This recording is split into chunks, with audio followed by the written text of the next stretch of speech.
अब आज वाली क्लास वाला टास्क भी बहुत सिंपल है। देखो डिफरेंशिएशन में जब हमें बिल्कुल जो जड़ पे जहाँ पे लोग गड़बड़ करते हैं वो बात समझ में आनी शुरू हो जाए तो फिर उसके बाद ब्लॉक नहीं हो गए इस टॉपिक में। तो अब आज वाली क्लास में भी बिल्कुल जो लास्ट क्लास में हमने पॉइंट करा कि एक पैरामीट्रिक फंक्शन को डिफरेंशिएट कैसे करते हैं उस पर बेस क्वेश्चन से शुरू करेंगे। बहुत सिंपल है, पर बीच में एक आधा सवाल अगर अपने आप को ब्लॉक करे तो उसको क्रॉस कराना, अपने आप क्रॉस कराना, सॉल्यूशन पे पहुंचने से पहले, चाहे आज 15 मिनट लगाने पड़ जाए इस क्वेश्चन पे, टाइम स्पेंड करके अपने आप कंप्लीट करना। चलो अब ये पहला क्वेश्चन बहुत ईजी है, अपने आप सॉल्व करो। अब देखो एक तरीका तो बिल्कुल सिंपल था, हमें x गिवन था, हमें y गिवन था, हमसे कहा गया कि प्रूव करो कि जो dy बाई डी एक्स है that is minus x by y. एक तरीका हमने क्या लगाया, सिंपली हमने dx बाई डी टी निकाला जो कि 2 times of 1 minus T square upon 1 plus T square का होल स्क्वायर बन गया। dy बाई डी टी बना लिया, वो भी टर्म सिंपली बन रही थी, दोनों को डिवाइड करा दिया। सिंपली डिवाइड कराने पे अपने आप ही वो जो टर्म क्रिएट हुई वो हुई वही जो हमें चाहिए, simply minus x by y. X by y हमने करके देखा तो एग्जैक्टली ये एक्सप्रेशन बनी। एक तरीका ये था, बिल्कुल बुक्स में ऐसे होगा, बिल्कुल ठीक है, पर याद रखना कि अगर मैथ्स में सही स्किल डेवलप करना है तो एक्चुअली सवालों में जो मेन टास्क है वो out of the box thinking है। इसका मतलब क्या हो गया कि अगर मेरे सामने सवाल आएगा तो बिल्कुल मेरा दिमाग चलना चाहिए कि मैं तेज़ कैसे करूं। आम तरीका जो लगेगा वो लगेगा, पर तेज़ कैसे करें। तो इस सेम क्वेश्चन को जिसको कि बुक्स में इन जनरल उन्होंने सॉल्व करा होगा एक लेंथी रूट से, हमने दिमाग लगाना था कि क्या ये तेज़ हो सकता है। तो इस क्वेश्चन को देखते ही क्या हमारे मन में नहीं आता कि 2t upon 1 plus T square हमने कहीं देखा हुआ है। तो मेरे को साफ साफ दिखता है कि अगर x को यहाँ पे ले लिया जाए tan थीटा, अगर मैं x को डाल दूँ tan थीटा, क्यों डाल दूँ, क्योंकि ये तो straight forward 2 tan theta upon 1 plus tan square theta बन जाता। तो मैंने t को यहाँ पे फिल कर दिया अपनी तरफ से tan थीटा। तो यहाँ से ऐसा करते ही x क्या बन गया actually 2 tan theta upon 1 plus tan square theta which is directly sin 2 theta. तो ये टर्म तो बन गई मेरे पास पहली sin 2 थीटा, और उतनी ही स्ट्रेट फॉरवर्ड जो y है वो बन गया cos 2 थीटा। मेरा इस सवाल में काम क्या था, मेरा काम है dy बाई डी एक्स को minus x by y prove करना। कहीं से भी इस सवाल में t का कोई रोल नहीं था। तो आई कुड क्लियरली सेंस कि इस क्वेश्चन में अगर हम चाहें तो t को हटाएं, dy बाई डी एक्स को ब्रेक करें बहुत तेज। तो हमने यहाँ पे एक नया वेरिएबल, नया पैरामीटर बना दिया, x बन गया sin 2 थीटा, y बन गया cos 2 थीटा। अब केवल यहाँ पे dx बाई डी थीटा बनाओ, वो कितना बनता है 2 cos 2 थीटा, और dy बाई डी थीटा बनाओ, वो बन गया माइनस 2 sin 2 थीटा। इन दोनों को डिवाइड करा दो तो dy बाई डी एक्स क्या बन गया कि हमें विजिबल है कि simply dy by d x बन जाता minus sin 2 theta upon cos 2 theta which is x upon y. तो जो सवाल बुक्स में सॉल्व होगा इतने लेंथी रूट से, वो एक्चुअली हम लोग कर सकते थे इन अ लाइन। बस ऐसे सोचना शुरू करो, नया सवाल आए उसमें देखो कि मैं क्या ट्रिक लगाऊं जिससे कि मेरा फटाफट सॉल्व हो। तो यही रूट है एक्चुअली ऑब्जेक्टिव क्वेश्चंस को डील करने का, प्रोसेस शुरू करने का। अब नेक्स्ट करो। अब देखो ये क्वेश्चन इंटरेस्टिंग था, अगर ब्लॉक हुए तो एक्चुअली पॉज करके इस पर फिर से टाइम स्पेंड करो, पर जो काम था अगर डिस्कस करें तो हमें दिखेगा कि एक्चुअली कितना स्ट्रेट फॉरवर्ड था। अब देखते हैं हमने प्रूव क्या करना था। हमने प्रूव करना था कि x square plus 4 into d y by d x का होल स्क्वायर बराबर होगा n square into y square plus 4 के। तो अब एक बात नोटिस करो, और बिल्कुल हमें क्लियरली ये दिखनी चाहिए थी, अगर नहीं दिखी तो हमने यहीं से अपनी कहानी मिस करी। क्या दिखता है कि ये सीकेंड थीटा माइनस को डायरेक्टली कॉस थीटा जो है वो एक तरीके से t माइनस 1 अपॉन टी है। सीकेंड थीटा को अपने मन में सोचो कि t है, तो कॉस थीटा क्या 1 अपॉन टी। तो t माइनस 1 अपॉन टी का होल स्क्वायर, एक्स स्क्वायर क्या बन गया t माइनस 1 अपॉन टी का होल स्क्वायर प्लस 4। तो x माइनस 1 अपॉन एक्स का होल स्क्वायर प्लस 4 मेरे को पता है डायरेक्टली कि that is x plus 1 upon x का होल स्क्वायर। तो वी शुड सी, हमें दिखना चाहिए था कि ये सीकेंड थीटा प्लस कॉस थीटा का होल स्क्वायर बना हुआ है। बिल्कुल सेम तरीके से जो ये y था वो भी एक तरीके से t माइनस 1 अपॉन टी लिखा हुआ था। तो t माइनस 1 अपॉन टी का होल स्क्वायर प्लस 4 क्या बन जाता है t प्लस 1 अपॉन टी का होल स्क्वायर। तो एक्चुअली क्वेश्चन क्या था, बिल्कुल सिंपल सा, कि इसको देखते ही हमें दिखना चाहिए था कि जो हमें प्रूव करना है वो ये कि dy बाई डी एक्स का होल स्क्वायर को बराबर आना चाहिए एन स्क्वायर इंटू सीकेंड की power n theta plus cos की पावर एन थीटा का होल स्क्वायर, और नीचे secant theta plus cos theta का होल स्क्वायर। अगर मैं इस टर्म को नीचे ले आऊँ तो अपना dy बाई डी एक्स का फोकस मुझे दिखता है यहाँ पे कि मुझे प्रूव करना है कि dy by d x is secant की power n theta plus cos की पावर एन थीटा का होल स्क्वायर, और नीचे secant theta plus cos theta का होल स्क्वायर।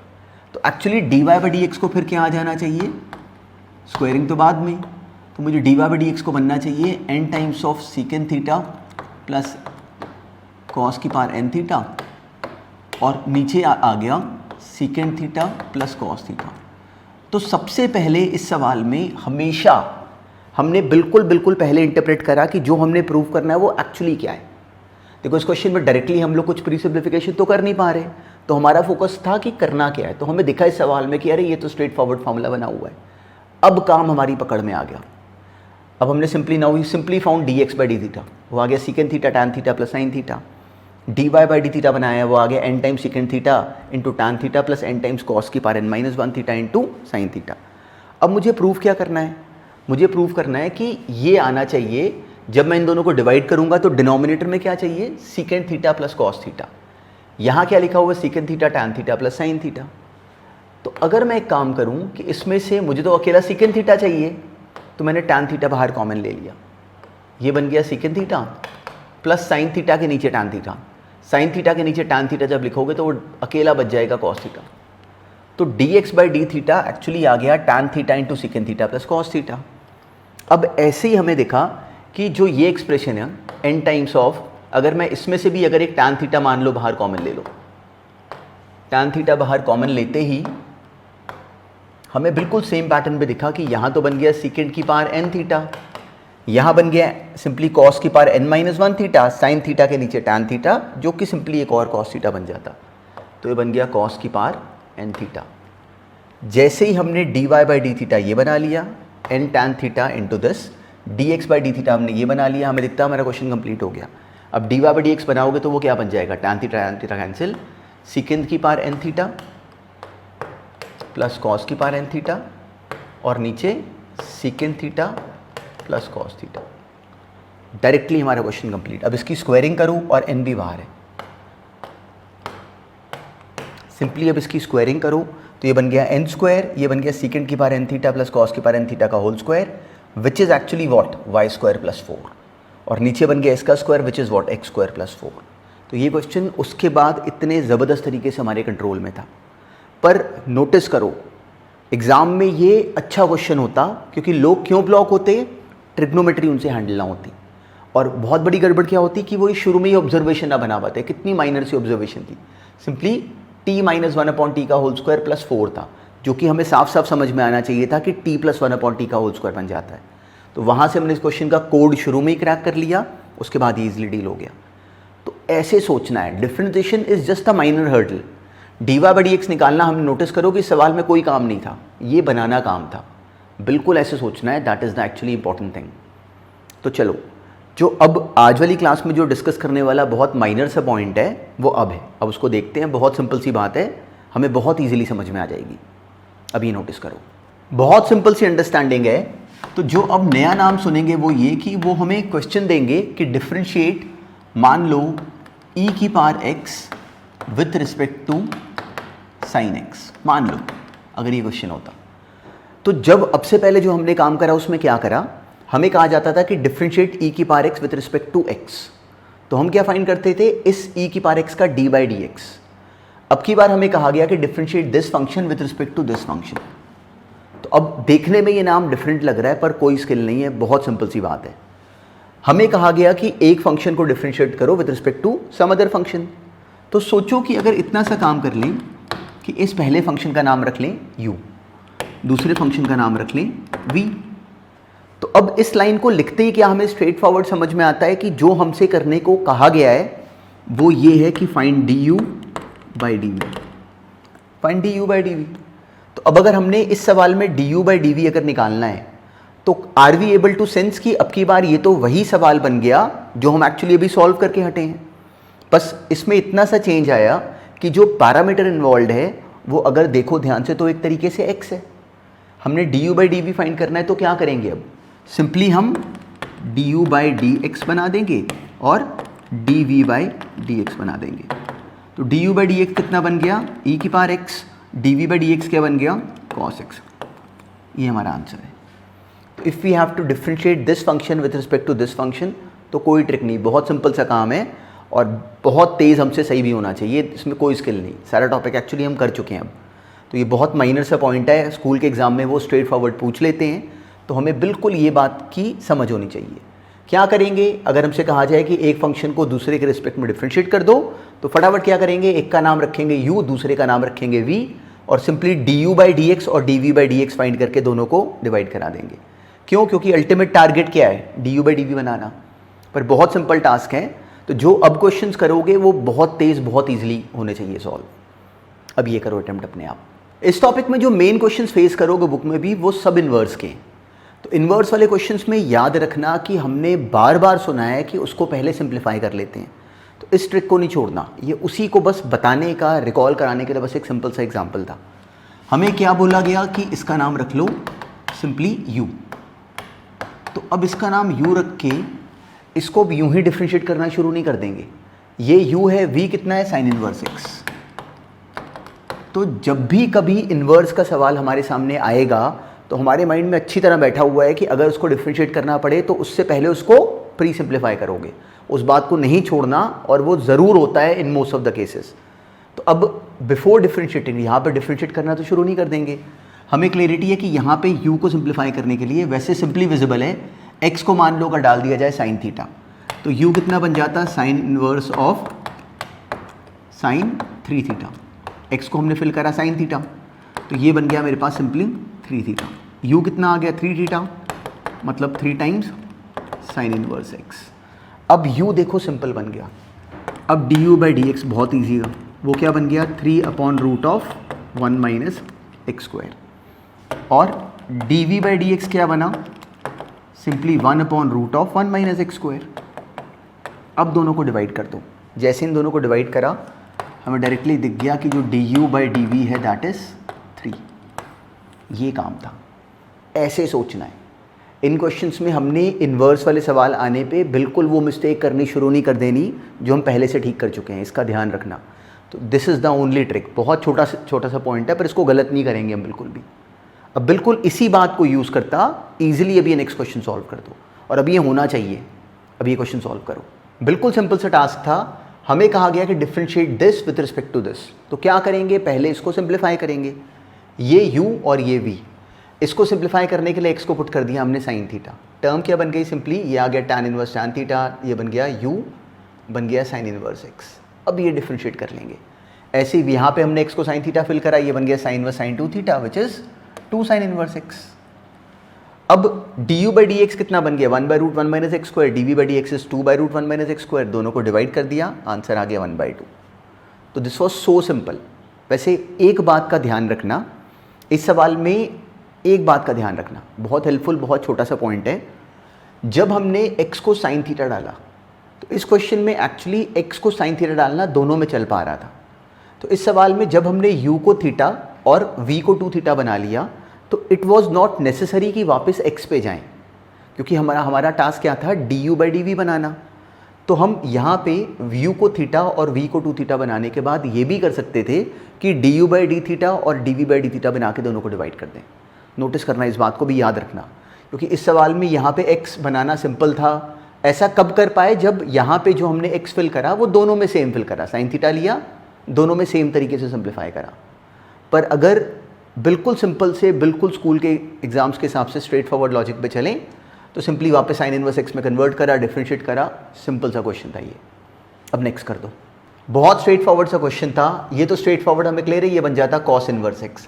x को हमने फिल करा कॉस थीटा, या फिल करते साइन थीटा, पर हमारा टास्क क्या था, यहाँ पे साइन बनाना अल्टीमेटली। तो x को कॉस थीटा फिल करा, u आ गया, सिंपली टर्म मेरे पास आ गई कॉस इनवर्स x। ऐसे यहाँ पे x को cos थीटा फिल करा, ये बन गया मेरे पास cos इनवर्स x। अब u और v दोनों cos इनवर्स x बने, du/dv बनाया, dv/dx बनाया और du/dx बनाया, दोनों सेम ही आ रहे हैं, तो कट के आंसर क्या आ गया, 1। तो इस क्वेश्चन में भी नोटिस करो कि जब हमने u को थीटा बना लिया और v को भी थीटा बना लिया, और थीटा दोनों में x cos थीटा ही एक्चुअली, तो फिर इस सवाल में अगर हम चाहते तो du/d थीटा और dv/d थीटा निकाल के भी दोनों को डिवाइड कर सकते थे। पर अदरवाइज़ अगर ऐसे भी करा बिल्कुल सही है, बस डायरेक्टली डिफ्रेंशिएट करना शुरू नहीं करना था, वही मिस्टेक है।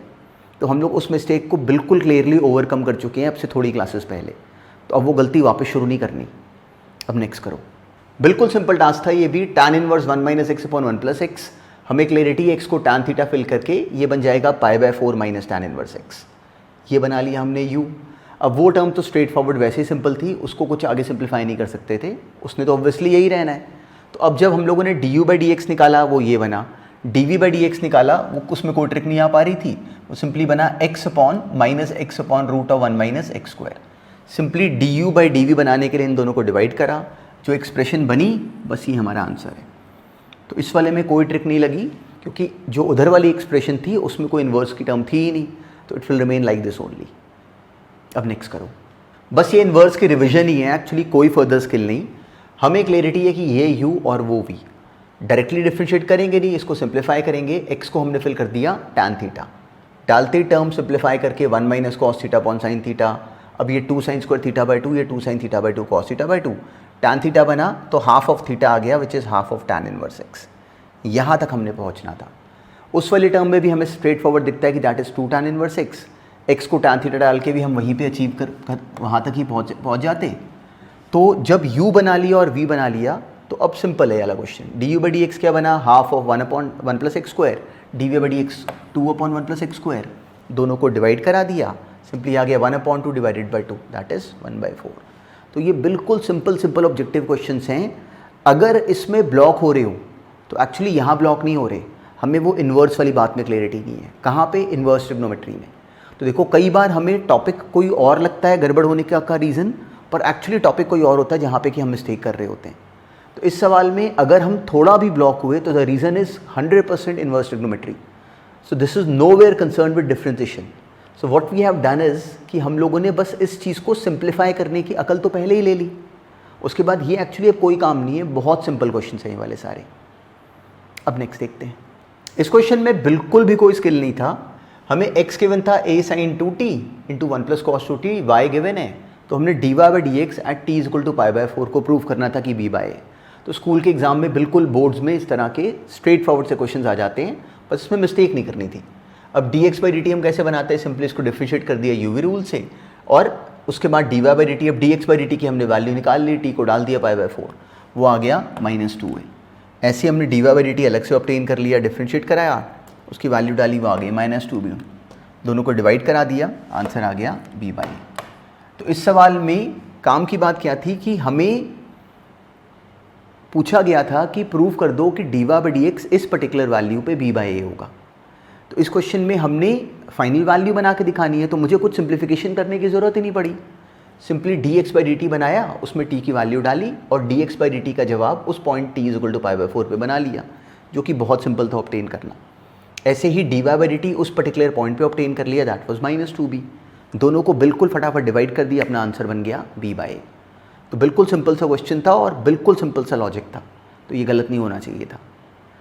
अब इस टॉपिक में करने वाला कंप्लीट टास्क एक्चुअली ख़त्म है। डिफरेंशिएशन में स्कूल के लेवल पे जो हमने बिल्कुल बेसिक बात करनी है दैट इज़ डन। अब बस एक पॉइंट और है, बस वो अब देख लेते हैं एंड दैट्स इट। तो हमें बस इतनी बातों को अब रिकॉल करना शुरू करना है। बस अब एक बहुत सिंपल सा पॉइंट है, बस वो ऑब्जर्व कर लो। तो जो बहुत सिंपल सी बात अब लास्ट समझनी है वो है डिटर्मिनेंट का डिफरेंशिएशन। तो कैसे करते हैं, बिल्कुल ही स्ट्रेट फॉरवर्ड टास्क है। सोचो कि अगर कभी हमारे सामने एक 3/3 डिटर्मिनेंट होता, यहाँ तो 2/2 आ, तो 2/2 डिटर्मिनेंट को हम लोग डिफरेंशिएट कैसे करेंगे, एग्जैक्टली वैसे ही जैसे हम बिल्कुल डिफरेंशिएशन का यूवी रूल अप्लाई करते हैं। क्या करेंगे, पहले एक रो को डिफरेंशिएट करा, सेकेंड रो को एज इट इज़ लिखा, प्लस फिर अब फर्स्ट रो को एज इट इज़ लिखा पहले वाला ही, और सेकेंड रो को डिफरेंशिएट करा। बिल्कुल एग्जैक्टली इस रूल को फॉलो करेंगे, कोई ट्रिक नहीं। ऐसे हम लोग एक्चुअली कॉलम वाइज भी कर सकते थे, पर चलो एक ही बात फॉलो करते हैं, इसको बस रो वाइज ही अपने माइंड में रखो। कॉलम वाइज तो हमें क्लैरिटी है कि सेम ही बात होती है डिफरेंशिएशन में, डिटर्मिनेंट्स की डिफरेंशिएशन में। अब सोचो कि ऐसे ही कभी अगर हमें कोई 3/3 डिटर्मिनेंट, कोई भी टर्म अगर होती, कोई हमें बोले कि इस डिटर्मिनेंट को डिफरेंशिएट कर दो, तो हम क्या करेंगे, पहले बस फर्स्ट रो को डिफरेंशिएट करेंगे, second third row as it is रहेंगी, प्लस फिर first row as it is, second row को डिफरेंशिएट करेंगे, third row as it is, plus फिर first 2 rows as it is और थर्ड रो को differentiate कर देंगे। एग्जैक्टली जो यूवी रूल का पैटर्न हम लोगों ने, दो टर्म्स के मल्टीप्लिकेशन का जो पैटर्न हमने ऑलरेडी करा हुआ है, एग्जैक्टली वही फॉलो करा, कोई ट्रिक नहीं इसमें। तो तो अब इसमें काम की बात क्या है कि वो इसमें क्वेश्चंस किस तरह के बना सकते हैं, जो कि बहुत सिंपल है, कोई उसमें भी कोई स्पेशल टास्क नहीं, और हम ईजिली उसको इस फॉर्मूले के सुनते ही साथ साथ उसको हैंडल कर सकते हैं। तो अब इस बात को अप्लाई करता ज़रा ये नेक्स्ट क्वेश्चन अपने आप कंप्लीट कर दो। अच्छा, अगर तो जो फॉर्मूला अभी सुना उसको अगर अपनी कॉपी पे नहीं लिखा तो एक्चुअली रिवाइंड करके पहले वो फॉर्मूला अपनी कॉपी पे लिखो, अपने माइंड में डालो। अगर नहीं लिखा तो वैसे ही क्वेश्चन एक्चुअली था बिल्कुल सिंपल। हमें गिवन था कि FRX, GRX, HRX, ये हमें कोई पॉलिनॉमियल्स गिवन है R के अलग अलग वैल्यूज़ के लिए। ये देखिए हमें कहा गया कि ये कोई एक्सप्रेशन है कैपिटल Fx हमें दी गई F1x, F2x, F3x, G1x, G2x, G3x and ऐसी H1, H2, H3x। हमसे कहा गया find f' at x equal to a। तो हम क्या करते, सिंपली पहले वाली रो को डिफ्रेंशिएट करते, बाकी दोनों रखते, प्लस फिर सेकंड रो की बारी, प्लस फिर थर्ड रो की बारी। एग्जैक्टली हमने अपना रूल अप्लाई करा। अब x की वैल्यू हम a फिल करेंगे। तो नोटिस करो हमें गिवन है कि FRA GRA के बराबर है, मतलब F1A, G1A और H1A तीनों बराबर हैं। तो जैसे यहाँ पे a फिल करोगे हमें दिखता है कि G1A और ये H1A दो कॉलम्स एग्जैक्टली सेम हो गए, दो रोज एग्जैक्टली सेम हो गई। तो ये इस डिटर्मिनेंट का जवाब बिना कुछ करे क्या बन गया, 0। तो ये आंसर क्या बन गया, 0। एग्जैक्टली ऐसे ही इसमें अब a डालते ही ये वाली रो और ये वाली रो सेम हो गई, तो इसका आंसर भी क्या आ गया, 0, और इसका आंसर भी स्ट्रेट फॉरवर्ड 0। तो इस सवाल में कोई स्किल नहीं था, बस हमने इतनी माइनर सी बात एक्चुअली अपने आप ऑब्जर्व करनी थी। तो आंसर क्या बन गया, 0 + 0 + 0 विच इज़ 0। तो बहुत बेसिक सा ऑब्जेक्टिव क्वेश्चन है, पर इसको डिस्कस करने का एक्चुअली पर्पस क्या है कि इस बात को समझना कि ऐसे नहीं होता कि डिफरेंशिएशन वाले टर्म को हम पहले पूरा एक्सपैंड करें उसके बाद डिफरेंशिएट करें। तो एक डिटर्मिनेंट का डिफरेंशिएशन अगर डायरेक्टली अप्लाई करना पड़े तो हम इजीली कर सकते हैं। तो बहुत छोटा सा पॉइंट है, पर हमें पता होना चाहिए। अब नेक्स्ट देखते हैं। अब देखो, देखने में लगता है कि इस क्वेश्चन में जो हमें डेटा गिवन है वो कितना ऑकवर्ड है, पर अगर रियलाइज़ करें तो ये सवाल बहुत स्ट्रेट फॉरवर्ड था। देखो कैसे, हमने प्रूव करना है कि जो 5x है this is a constant polynomial. तो अब अगर इसको हम डायरेक्टली एक्सपैंड करके कहीं करने की सोचें तो वी कुड क्लियरली सेंस कि it is out of question, मतलब इसको डायरेक्टली कुछ कर तो सकता नहीं, डिटर्मिनेंट की कोई प्रॉपर्टी भी इसमें नहीं लग रही। तो क्या हमें ये बात क्लिक करती है कि अगर हमने 5x को शो करना है कि वो एक कॉन्स्टेंट पॉलिनोमियल है, इसका मतलब 5x जो फंक्शन बनेगा उसका जो डेरिवेटिव आएगा वो क्या होना चाहिए, 0। तो क्यों ना एक काम करें कि सिंपली इसको डिफ्रेंशिएट कर दो, 5' बनाए। क्या बनता 5' पहले वाली रो डिफ्रेंशिएट होती, वो आ जाता है f', g' और h'। यहाँ पे पहले से f', g' और h' है, नीचे जो भी लिखा हुआ है तो हमें दिखता है कि ये तो 0 बन गया। हमने पहली रो को डिफ्रेंशिएट करा, सेकंड थर्ड को एज इट इज़ लिख दिया। अब क्या करा, पहली रो को एज इट इज़ लिखा, सेकंड वाली रो को डिफ्रेंशिएट करा, वो बनता है f', g' और h'। और नीचे पहले से ही f', g', h' था, तो बिना कुछ भी स्पेशल करे हमें दिखा कि ये भी 0 आ गया। प्लस अब थर्ड क्या हुआ, थर्ड वाले में अब पहली रो एज इट इज़, दूसरी रो भी एज इट इज़, बस अब बारी आ गई तीसरी रो की। वो क्या बन गई, f', g' और h'। ये बना इस 5x का डेरिवेटिव। हमने क्यों निकाला, क्योंकि हमें प्रूव करना था कि ये कांस्टेंट है। तो अब डायरेक्टली देखो, हमने अपने सारे टूल्स यूज़ करे। हमने कहा कि क्या इसको डायरेक्टली सिंप्लीफाई कर सकते हैं, तो वी कुड सेंस कि ये टर्म डायरेक्टली सिंप्लीफाई तो नहीं हो रही, तो क्या करें, इसको एक्सपैंड करना भी आउट ऑफ क्वेश्चन है। तो अगर ये कांस्टेंट प्रूव करना है तो इसका मतलब जो इसका डेरिवेटिव होगा वो क्या बनेगा, 0। इसको डिफ्रेंशिएट करना हमें दिख रहा था कि इसको डिफ्रेंशिएट करते ये दोनों सेम आ जाएंगे तो ये 0 बन जाएगा। ऐसे ही ये और ये सेम आ गए तो ये भी 0 बन गया, बस ये बच गया। अब fx, gx और hx तीनों हमें पॉलिनोमियल्स गिवन है ऑफ डिग्री 2। तो अब एक सेकंड डिग्री के पॉलिनोमियल का बिहेवियर देखो, बहुत सिंपल तक सा काम था ये भी। कोई भी अगर एक सेकंड डिग्री का पॉलिनोमियल अगर होता, fx, gx, hx में से कुछ भी होता तो इसी तरह का होता, सेकंड डिग्री का है। तो इसका एक बार डेरिवेटिव क्या आता, 2ax + b, ये बनता मान लो f'।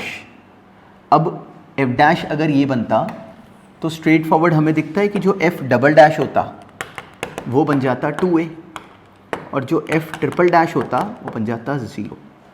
तो एक सेकंड डिग्री के पॉलिनोमियल का जो थर्ड डेरिवेटिव है वो 0 ही आना था। ऐसे ही g का भी थर्ड डिग्री का जो डिफरेंशिएशन है दैट इज़ 0, और h का भी 0। तो ये क्या बन गया, 0। तो ये 0, ये 0, ये 0, आंसर क्या आ गया, 0। मतलब 5' का आंसर आया 0, मतलब 5x is a constant function. तो ये भी बहुत बेसिक सा ऑब्जेक्टिव क्वेश्चन है, पर हमारा सेंस एग्जैक्टली जो अभी अभी हमने फॉर्मूला करा पूरी तरह ये वहीं से निकला। तो हमें दिखना चाहिए कि क्वेश्चंस को किस तरीके से मैनिपुलेट करते हैं, पर कोई स्पेशल काम नहीं होता। अब नेक्स्ट देखते हैं। अब देखो, अब हमने डिफ्रेंसिएशन में जो जो बातें सुननी थी वो कम्प्लीटली एक बार देख ली हैं। हमने जो मेन टास्क है वो भी समझा और क्वेश्चंस भी हैंडल करे साथ में। तो अब हमने डिफ्रेंसिएशन इन 1 राउंड कंप्लीट करी है। स्कूल के सिलेबस के लिए जो राउंड है दैट इज़ दिस। अब इसी का एक नेक्स्ट वर्जन है that is higher order derivatives. तो कम्प्लीटली अब हायर ऑर्डर डेरिवेटिव्स को वाइंड अप करेंगे फ्रॉम द नेक्स्ट क्लास। उसके बाद जाएंगे हम एक्चुअली नेक्स्ट टॉपिक पे, जो कि बिल्कुल जो कंपटीशन का डिफरेंशिएशन है वो बिल्कुल अब इसके साथ साथ ही आएगा और वो कम्प्लीटली साथ साथ वाइंड अप करना। पर पूरी तरह ध्यान में रखना कि डिफरेंशिएशन का सवाल किसी भी लेवल का आएगा तो हमारा फोकस किस बात पे होगा, सिंप्लीफिकेशन पे। वो सबसे मेन ट्रिक है। इसके क्वेश्चन जितने भी कंपटीशन में भी आए हैं सब पे वो अगर बिल्कुल बेसिक डिफरेंशिएशन पे फंसाते हैं तो वहाँ हम कभी ब्लॉक नहीं होते। ब्लॉकेज का अकेला रीज़न क्या होगा, अगर वो सिंप्लीफाई करवाएंगे। तो उस चीज़ को हमेशा अपना एज बना के रखना।